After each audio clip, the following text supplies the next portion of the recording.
Kitob tumani Katlos mahallasining yo'llari ko'rib turganingizdek yaqindagina asfalt qilindi. Ammo oradan ko'p vaqt o'tmay asfaltda xuddi mana shunga o'xshash katta chuqurlar paydo bo'la boshladi. Open byudjetda ikkinchi mavsumida mana shu yo'lni yutib olganmiz. Shu yo'lni mana bugungi ahvoli mana quruvchi tashkilot qurib berib ketgandan keyin oradan mana bir oy ham vaqt o'tmadi. Mo'ralab ketyapti, asfalt ustida birikmayapti bir-biriga.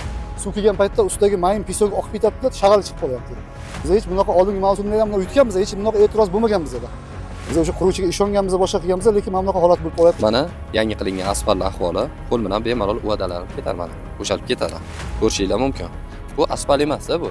Asfaltga ham o'xshamaydi.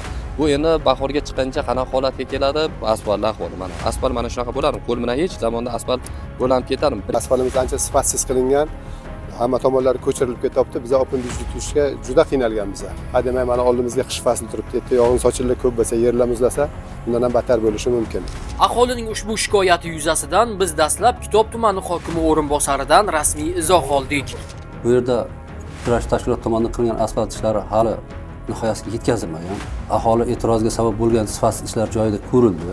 Hozirda sifatsiz ishlarni tuman hokimligi qabul qila olmaydi masalan.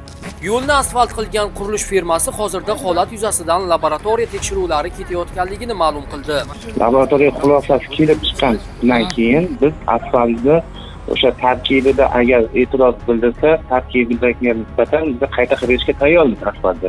O'ylaymizki, tez orada aholining bu muammosi ijobiy yechim topadi. Biz esa doimgidek ushbu masalani o'z nazoratimizga olib, mavzuga yana qaytamiz.